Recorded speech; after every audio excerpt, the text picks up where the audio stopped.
Hello everyone. तो कैसे हैं आप सभी लोग? उम्मीद करते हैं आप सभी लोग अच्छे होंगे, आपकी पढ़ाई भी अच्छे से चल रही होगी, प्रिपरेशन एकदम ज़बरदस्त तरीके से चल रही होगी।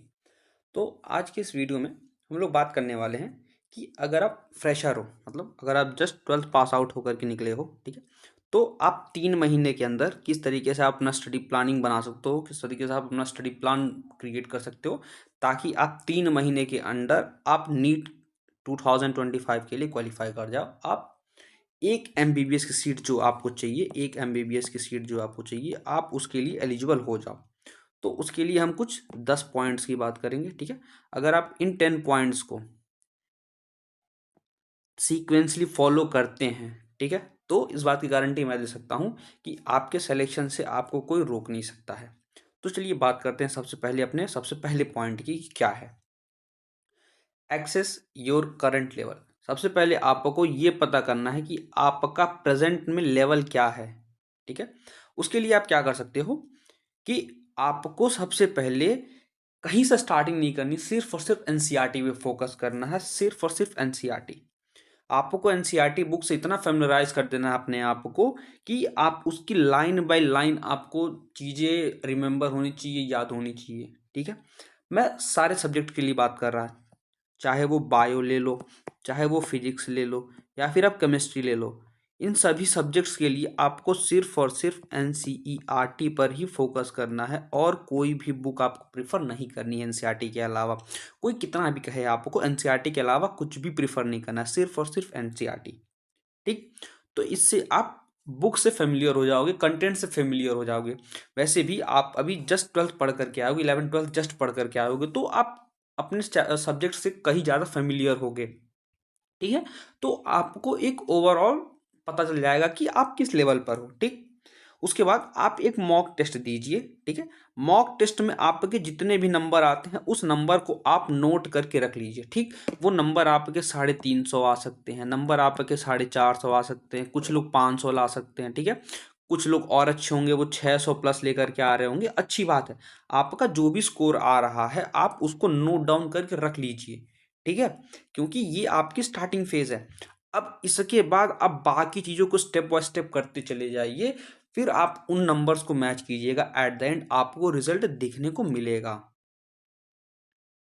अगला, अब आपको subject wise study plan create करना है, ठीक है। अलग अलग सब्जेक्ट्स के लिए आपका जो प्लान होगा वो अलग अलग तरीके से डिवाइडेड होगा। जैसे कि बायो, ठीक, बायो में आपको पता है कि ओवरऑल वेटेज आपका 50% का है, ठीक है। आप चाहे फिजिक्स की एक क्वेश्चन करोगे या फिर आप सेम वही एक क्वेश्चन बायो का अटेम्प्ट करोगे, आपको नंबर उतने ही मिलने हैं, आपको सेम नंबर मिलने वाले हैं, ठीक है। आपको नंबर सेम मिलने वाले हैं। तो इसका मतलब कि जो आपका कंटेंट ज़्यादा है, जाहिर सी बात है यार, 50% आपका बायो का सिलेबस है, तो बायो को आप लाइन टू लाइन याद करेंगे, और वो भी सिर्फ और सिर्फ कहाँ से, एनसीईआरटी से, ठीक है। आप एनसीईआरटी के डायग्राम्स, एनसीईआरटी के टेबल्स, एनसीईआरटी के जो भी समरी में जो भी चीज़ें दी हुई हैं, इंपॉर्टेंट पॉइंट्स दी हुए हैं, आप उनको लाइन टू लाइन रिमेंबर करेंगे, ठीक है। इसमें कुछ चैप्टर्स हमने बता दिए हैं या फिर यूनिट्स बता दिए जिन पे आप ज़्यादातर फोकस कर सकते हो, जैसे कि सेल बायोलॉजी, ठीक। आप इसमें पूरी सेल यूनिट कवर कर सकते हो, जेनेटिक्स हो गई, ह्यूमन फिजियोलॉजी हो गई, इकोलॉजी हो गई, प्लांट फिजियोलॉजी हो गई, ठीक। ये वो चैप्टर्स हैं जहाँ से मैक्सिमम वेटेज ऑफ क्वेश्चन उठ करके आते हैं, हर साल पूछे जाते हैं इनमें से, ठीक है। अब आप एनसीईआरटी की लाइन बाय लाइन चीज़ों को याद रखिए, ठीक है। जो भी इंपॉर्टेंट पॉइंट्स हैं उनको हाईलाइट कीजिए, और डायग्राम्स को ध्यान से देखिएगा, ठीक है। डायग्राम्स बहुत ज़रूरी होते हैं इनमें, ठीक है। चैप्टर कंप्लीट होने के बाद आप इसमें टॉपिक वाइज, ठीक है, टॉपिक वाइज आप इसमें क्वेश्चन प्रैक्टिस कर सकते हैं, ठीक है। कि अगर आपने चैप्टर्स कंप्लीट कर लिए, ये टॉपिक कंप्लीट हो गया, आपको उस टॉपिक से जो भी पीवाईक्यू जो भी क्वेश्चंस हैं आपके पास उनको एक बार सॉल्व कर लीजिए, ठीक है। अब आपको टाइम कितना देना है, तो बायो के लिए मिनिमम आपको दिन में 2 से 3 घंटे का समय देना ही देना है, इससे कम समय आप नहीं दे सकते बायो के लिए। अब केमिस्ट्री, केमिस्ट्री में पता है आपको कि केमिस्ट्री का वेटेज लेवल वो 25% के आसपास होता है, ठीक है, और 25% है ही।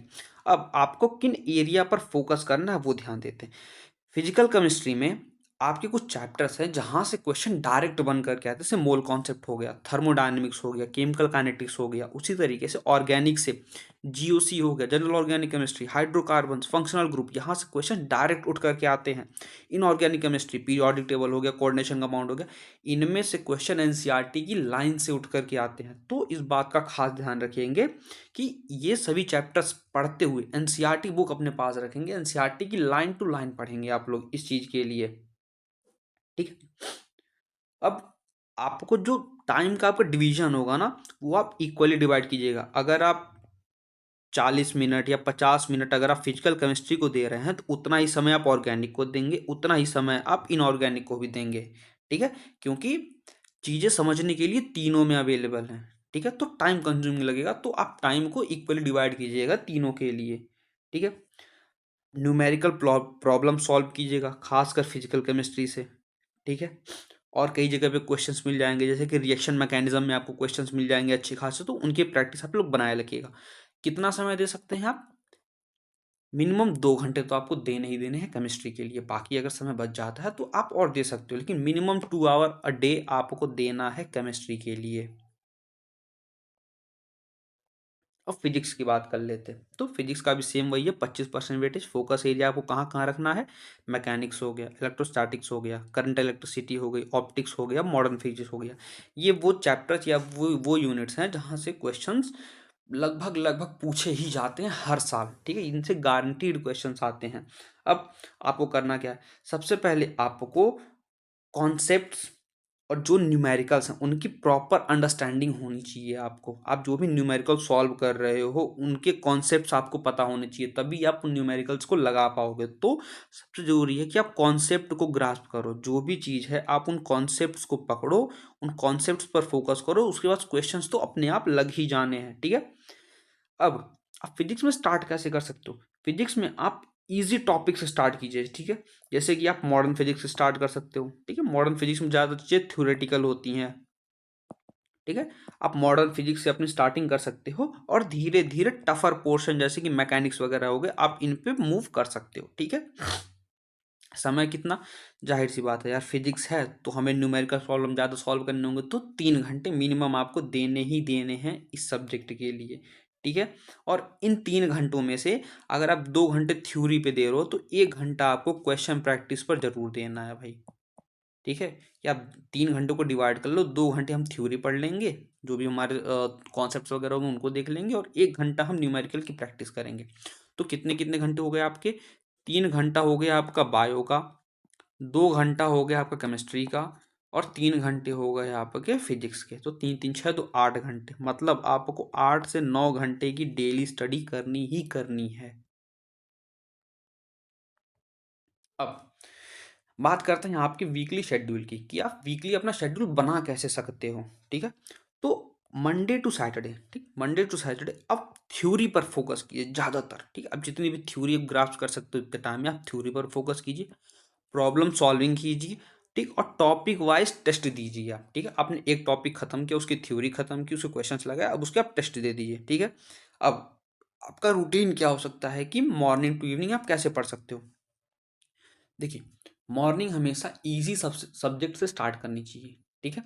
अगर आप मॉर्निंग में फिजिक्स लेकर के बैठ जाओगे, केमिस्ट्री लेकर के बैठ जाओगे, आपको घंटा को समझ में आएगा, ठीक है। आपको कुछ भी समझ में नहीं आने वाला, आपको पता ही नहीं चलेगा कि क्या चल रहा है क्या नहीं। तो उससे बेटर है ना कि इजी टॉपिक से स्टार्ट कीजिए, आराम से हम करते चले जाएंगे फिर शाम तक, ठीक। तो सुबह उठिए आराम से अपने आप, ठीक है। जो भी आपको आपको नहाना है, पूजा करना है, मॉर्निंग वॉक पे जाना है, जो भी करना है आप करके एकदम आराम से बैठिए। उसके बाद 2 से 3 घंटे तक आप बायो पढ़िए, ठीक है। मिनिमम 2 to 3 आवर आपको बायो पढ़ना ही पढ़ना। उसके बाद आप ब्रेक लीजिए, ठीक। ब्रेक लेने के बाद जो भी आपको दोपहर में खाना खाना पीना होना है, तो ठीक है, थोड़ा सा आपको अगर नैप वगैरह लेना है, ठीक है, जिनको मान मान लीजिए कि आधे आधे घंटे की नींद वगैरह हो जाती है पूरी, वो करनी है तो वो कर सकते हैं, ठीक। उसके बाद आपको आफ्टरनून में केमिस्ट्री पकड़नी है 2 घंटे के लिए, इवनिंग में आपको फिजिक्स पकड़नी है 3 घंटे के लिए, ठीक। अब बचता है आपका संडे, तो संडे में आप जो भी टॉपिक्स बचे हुए हैं उनको आप रिवाइज कीजिए, या फिर जो भी आप पढ़ चुके हो। सिंपल सी बात है ना रिवीजन में, कि जो भी आप पढ़ चुके हो उनको आप रिवाइज कीजिए, ठीक है।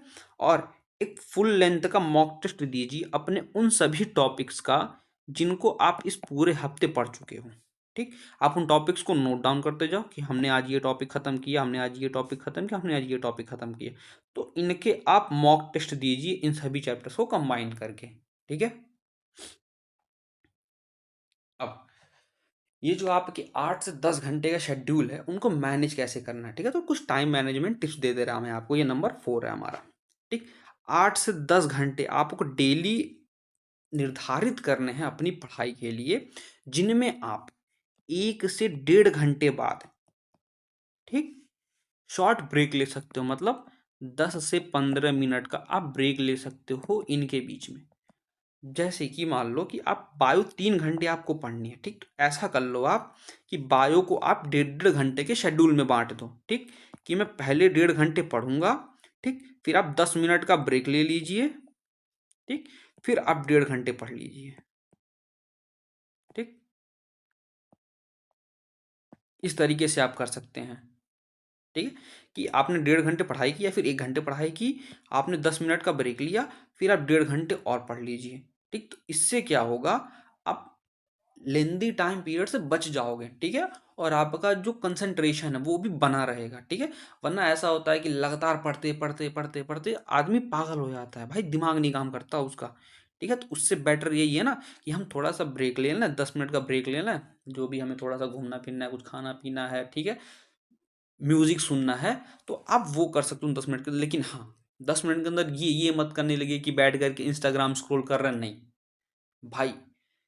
इन 3 महीनों के लिए आप मोबाइल डिस्ट्रैक्शन जितना दूर हो सकते हो ना उतना दूर रहो। ये आपके लिए बहुत ही ज़्यादा जरूरी है, बहुत ही ज़्यादा इंपॉर्टेंट है।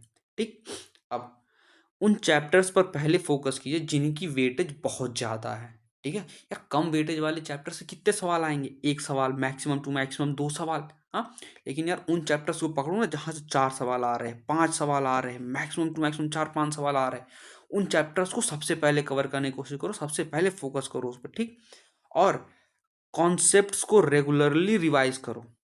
ठीक है, क्योंकि कॉन्सेप्ट हमेशा भूलते रहते हैं, चाहे वो बायो के कॉन्सेप्ट हों, चाहे वो फिजिक्स के कॉन्सेप्ट हो, चाहे वो केमिस्ट्री के हों, उनको आप रेगुलरली रिवाइज करो। ठीक, अब सबसे जरूरी है भाई, हम सारी चीजें कर ही रहे हैं, पढ़ रहे हैं, टाइम मैनेज कर लिया, हमने वीकली शेड्यूल बना लिया भाई। अगर तुम प्रैक्टिस और रिवीजन नहीं करोगे ना तो इन सभी चीजों का कोई भी मतलब नहीं है। तो प्रैक्टिस और रिवीजन के लिए सबसे बेस्ट चीज होती है टेस्ट देना। ठीक, मुझे नहीं लगता कि टेस्ट से बेटर कुछ भी है अपनी औकात जानने के लिए कि मैं कहाँ हूँ, मैं कहाँ स्टैंड करता हूँ।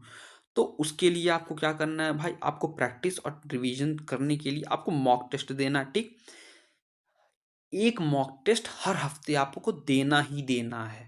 ठीक, और एंड में जाते जाते, ठीक, मान लो कि आपने फर्स्ट मंथ की बात मैं कर रहा, आप 4 हफ्ते आप 4 मॉक टेस्ट दो। ठीक, दूसरे महीने में आप इसको डबल कर दो, 8 कर दो, और तीसरे महीने जाते जाते आप इसको 12 कर दो। भाई आपने कितने कर लिए, 12 8 20 4 24, यार 24 मॉक टेस्ट का मतलब समझ रहे हो आप आपने कितने क्वेश्चन लगा दिए। 180 × 24 कर लो, अब जितने हो जाए, 18 दूना 36, 360 तो यही हो गए। और 0 8 चौक 32, और 0 8 चौक 32 को 2 8 से लेकर 3 4 4 3 7, भाई लगभग अब आपने 1000 से ज़्यादा क्वेश्चन सॉल्व कर लिए। तो यार इतने क्वेश्चंस बहुत हो गए आपके लिए। ठीक है, अब प्रीवियस ईयर पेपर्स पे ध्यान दें। ठीक, कम से कम 10 साल, भाई चलो आपसे 10 साल नहीं हो रहा है, मैं 10 नहीं कह रहा, कम मिनिमम आपको 5 साल के क्वेश्चन पेपर तो लगाने ही लगाने हैं। ठीक है, तो आप कोशिश ये कर सकते हो कि 1-2 साल कोविड वाले ले लो और बाकी के आप कोविड से पीछे वाले ले लो। ठीक है, क्योंकि अगर ट्रेंड तो चेंज हो ही गया फिर से। ठीक है, तो इससे आपको क्वेश्चंस के पैटर्न का, क्वेश्चन आने का, किस चैप्टर से कितने बन रहे हैं उसका एक अंदाजा लग जाएगा, क्वेश्चन का लेवल पता चल जाएगा। ठीक, और अपने शॉर्ट नोट्स खुद बनाएं।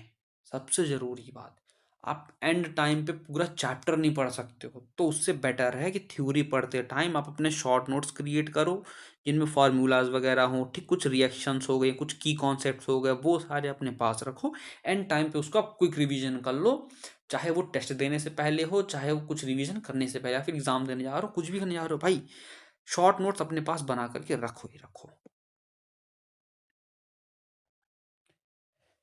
वही बात हर बार मैं कह रहा, एनसीईआरटी से बाहर नहीं जाना है आपको। छठवां पॉइंट वही है भैया, एनसीईआरटी से बाहर जाओगे तो मरोगे। ठीक है, तो एनसीईआरटी से बाहर कतई मत जाना। बायो के लिए जितने डायग्राम्स है भाई सबको मेमोराइज कर लो, एग्जाम्पल्स को मेमोराइज कर लो, और जितने भी वन लाइनर क्वेश्चंस बनते हैं, ठीक है, डायरेक्ट पूछ देता है किसी का नाम बताओ क्या हुआ, ठीक है, कोई क्लासिफिकेशन हो गई, किसी प्लांट का नाम हो गया, ठीक, कोई बॉडी ऑर्गन हो गया, कोई किसी बोन का नाम हो गया, भाई वन बायो तो ऐसी होनी चाहिए आपके टंग पे होनी चाहिए। ठीक है, लाइन टू लाइन याद होनी चाहिए आपको। केमिस्ट्री भाई इंपॉर्टेंट रिएक्शंस को हाईलाइट कर लो, एक्सेप्शंस को याद कर लो। ठीक, और फिजिक्स के लिए डेरिवेशंस और फार्मूला वगैरह पकड़ लो। ठीक है, की कॉन्सेप्ट पकड़ो, फार्मूला कैसे लगाते हैं वो पकड़ो, धड़ाधड़ न्यूमेरिकल लगाते चले जाओ भाई। गारंटी दे रहा हूं मैं, 650 प्लस तुम्हारे कहीं नहीं गए हैं। ठीक है, 650 प्लस तुम स्कोर कर सकते हो किसी भी कीमत पर। सब कुछ कर रहे हो तो एक बात का ध्यान रखना, अपनी हेल्थ और मेंटल स्ट्रेस का काफ़ी ज़्यादा ध्यान रखना है आपको। ठीक है, ये नहीं कि भाई पढ़ते पढ़ते पढ़ते बीमार हो गया, फिर पता चला कि 10 दिन उसी में चले गए आपके। ऐसा नहीं करना है। ठीक है, आपको हेल्दी रहना है, आपको स्ट्रेस को मैनेज करना है। तो उसके लिए मिनिमम 6 to 7 आवर्स की नींद आपको लेनी ही लेनी है। आप इसमें कटौती नहीं कर सकते भाई, आप सोने में कटौती नहीं कर सकते। ठीक, आप 10 मिनट 15 मिनट पढ़ने में कटौती कर लो, लेकिन आप सोने में कटौती ना करो। ठीक है, और सो के उठने के बाद भाई फ्रेश हो लिए आराम से, 15 से 30 मिनट आप डेली कुछ ना कुछ मेडिटेशन, एक्सरसाइज, वॉकिंग, रनिंग कुछ भी करो। ठीक, मैं आपसे ये नहीं कह रहा कि आप 1 घंटे जाकर के जिम में बहाओ, नहीं भैया, समय नहीं है आपके पास। तो 15 से 20 मिनट या 15 से 30 मिनट आप थोड़ी देर के लिए बाहर रनिंग कर लो। ठीक, थोड़ी देर के लिए बाहर टहलाओ, कुछ नॉर्मल मेडिटेशन कर लो, योगा कर लो। ठीक है, और भैया हाथ जोड़ के निवेदन है, इसको ना भूलिएगा, बैलेंस डाइट। ठीक है, खाने में कंजूसी मत कीजिएगा, और ऐसा भी नहीं कि यार इतना खा लिया कि भाई साहब बस सो ही रहे हैं दिन भर, नहीं।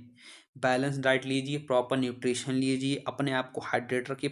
पढ़ने बैठ रहे हैं भाई साहब, 2-3 बॉटल पानी लेके बैठिए, ताकि 3 घंटे 4 घंटे आपको उठना ना पड़े वहां से, पता चल रहा है भाई 1 घंटे बाद प्यास लग गई, फिर जाकर उठ के पानी पी करके आ रहे हैं, ऐसा नहीं करना है भैया। ठीक है, आप पानी लेकर के बैठिए, अपने आप को हाइड्रेट रखिए, डाइट को बैलेंस करके खाइए, मतलब बैलेंस डाइट खाइए। ठीक, अब इतनी स्ट्रेटजी 2 महीने तक लगातार फॉलो करो भैया। ठीक है, लास्ट मंथ की स्ट्रेटजी बता दे रहा मैं, जो कि पूरी की पूरी फोकस होगी आपकी रिवीजन मॉक टेस्ट के ऊपर। आपको पूरा सिलेबस आपको 2 महीने मतलब 60 दिन के अंदर अंदर खत्म करना है अपना। जो भी आपके चैप्टर्स बायो के हैं, फिजिक्स के हैं, केमिस्ट्री के हैं, जो भी पढ़ना है आपको 60 दिन के अंदर खत्म करो। 1 महीने आखिरी के आपको सिर्फ और सिर्फ रिवीजन और मॉक टेस्ट पर देना है भैया। मॉक टेस्ट कितने देने होंगे आपको, लगभग हर हफ्ते आप 2 या 3 मॉक टेस्ट दो। ठीक है, लगभग 12 मॉक टेस्ट आपके गारंटीड है भैया, 650 नंबर आ रहे हैं आपके। ठीक है, आखिरी टाइम पे नए टॉपिक्स कृपया करके ना पढ़िएगा। ठीक है, जो पढ़ लिया बहुत है, उसके अलावा अब ये नहीं कि भैया अब नया टॉपिक्स या नया चैप्टर ये छूट गया उसको स्टार्ट कर, नहीं भैया नहीं, जो है उसी को मजबूत करो। ठीक, वो एक कहावत है ना कि किस मूवी में था वो, चांदनी चौक टू चाइना में, कि मुझे तुम्हारे उस 100 मूव से डर नहीं लगता जो तुमने एक बार प्रैक्टिस की है, मुझे उस तुम्हारे एक मूव से डर लगता तुमने 1000 बार प्रैक्टिस की है। तो बात वही है, जो टॉपिक आपको पहले से पता है उनको और मजबूत कीजिए, ताकि उसका सवाल देखते ही तुरंत ऐसे खट से आंसर टिक होना चाहिए। ठीक, अपने मॉक टेस्ट के रिजल्ट को एनालाइज कीजिए, पता कीजिए भाई कहाँ हमारी गलती है, कहाँ हमारा टॉपिक कमज़ोर है, उसको पकड़िए, वीक एरियाज को पकड़िए, उनको फिर से दोहराइए, उनको उन पे फिर से काम कीजिए। अब सबसे बढ़िया बात है भाई, ऑनलाइन रिसोर्सेज आपके पास भरे पड़े हुए हैं संसार में। ठीक, यूट्यूब फ्री ऑफ कॉस्ट पड़ा हुआ है, ठीक है। किसी दूसरे वेबसाइट पे चले जाओ, मटेरियल भरे के भरे पड़े हुए हैं, लेकिन सबसे पहले क्या, एनसीईआरटी। भैया एनसीईआरटी आपकी गीता है, एनसीईआरटी आपकी कुरान है, एनसीईआरटी आपकी बाइबल है, ठीक है। इसको छोड़ के नहीं जाना है आपको, ठीक।